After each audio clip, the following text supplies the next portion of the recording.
in the shadow of strategic disaster in the Pacific and the Far East. The Japanese raced down the Malayan Peninsula towards the prize of Singapore.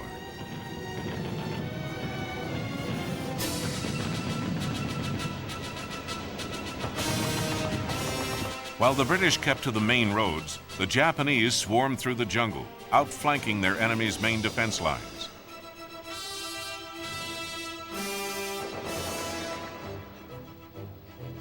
The British fell back to Singapore.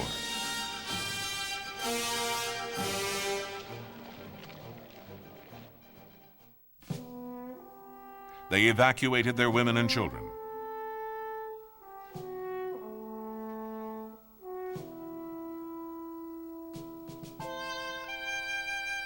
Those who stayed drank from the bitter cup of British surrender on the 15th of February, 1942. 130,000 troops laid down their arms. It was the greatest disaster in British military history. General Yamashita, commander of the Japanese 25th Army, had taken the surrender. His British counterpart, General Arthur Percival, did not know that Yamashita's army was almost out of ammunition. General Percival, presented with a Japanese ultimatum, hesitated. Yamashita would accept no delay. He told Percival, "Surrender or fight." Percival went quietly.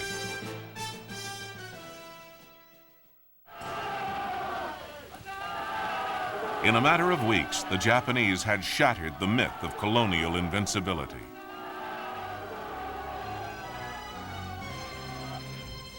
Their army now pressed on into Burma, threatening to sever China's lifeline, the Burma Road. Burma's capital, Rangoon, came under air attack. The British forces in Burma were commanded by General Alexander. He was assisted by the American General Joseph Stilwell, commander of the Chinese 5th and 6th Armies, which had entered Burma to protect the Burma Road. Little love was lost between the British and the acerbic Stilwell, who was universally known as Vinegar Joe.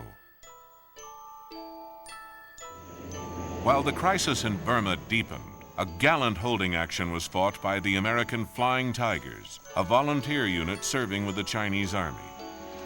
The Tigers' 3 squadrons of outdated P-40 fighters were to claim over 300 victories between December 1941 and July 1942, when they were absorbed into the U.S.-China Air Task Force. But the Tigers could not stave off defeat in Burma. The Japanese rampage continued. On the 5th of March 1942, General Alexander decided to abandon Rangoon and withdraw overland to India.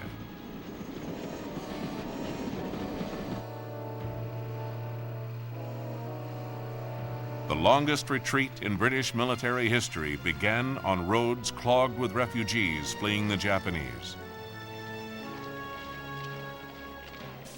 The Japanese took Rangoon on the 8th of March, and then pursued the retreating British all the way to the borders of India.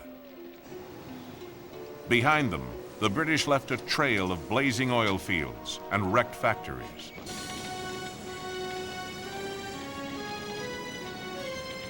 Hundreds of men were lost to malaria, dysentery, and tropical diseases.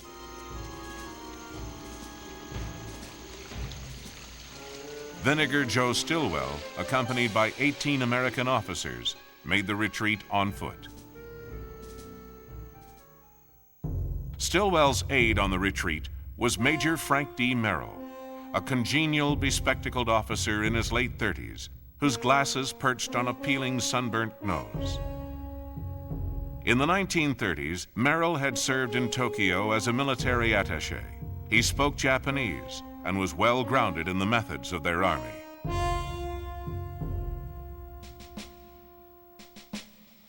On the 20th of May, Stilwell's party reached the station at Imphal on the Indian border. The monsoon had broken. 2 weeks earlier, The Japanese had taken the island fortress of Corregidor in the Philippines, the last bastion of American resistance in the Far East. Bombing and shelling had reduced the once lush island to a blackened lunar landscape. The Japanese landed on Corregidor early on the 6th of May. They suffered heavy casualties from the American beach defenses, but rapidly gained a foothold on the island.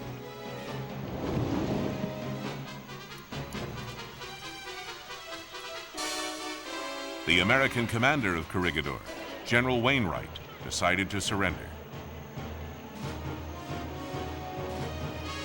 At a meeting later that day, the exhausted Wainwright, faced with the threat that the entire Corregidor garrison would be massacred, agreed to the surrender of all remaining American forces in the Philippines. The Americans had been humbled.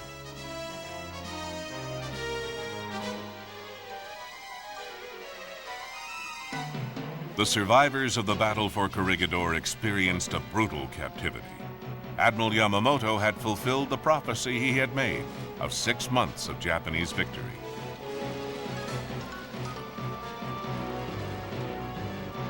During those 6 months, the Japanese had carved out an empire which put even Adolf Hitler's European conquest to shame.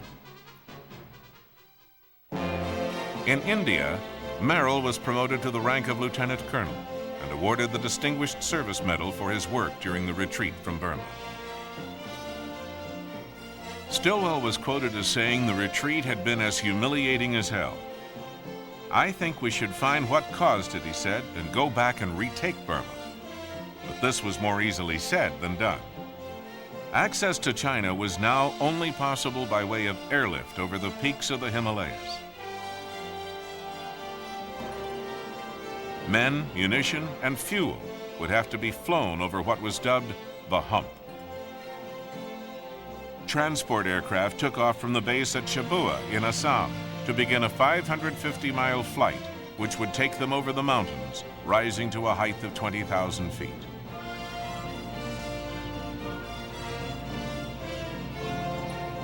But the mountains were not the only obstacle they faced. Marauding Japanese fighters preyed on the route from their airfields in northern Burma. The transports avoided them by flying over southeastern Tibet and into the remote western regions of the Chinese province of Yunnan.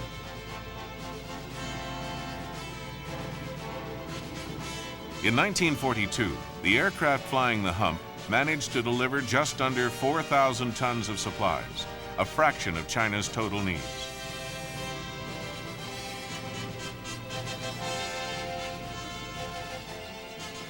The transports which landed at Chiang Kai-shek's headquarters in Kunming returned to Assam with a human cargo. These were Chinese troops flying to India to be trained for the reconquest of Burma.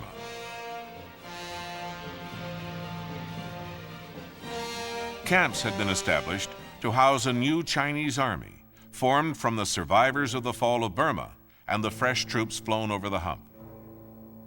Here they trained under the eagle eye of Vinegar Joe.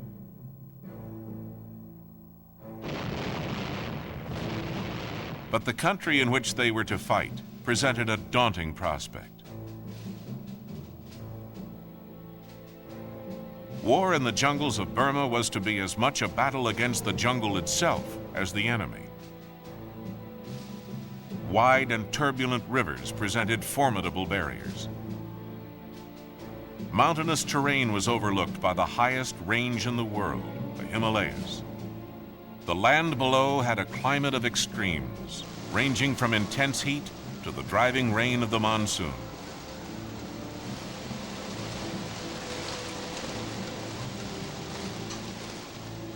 The region's swamps were a breeding ground for malarial mosquitoes.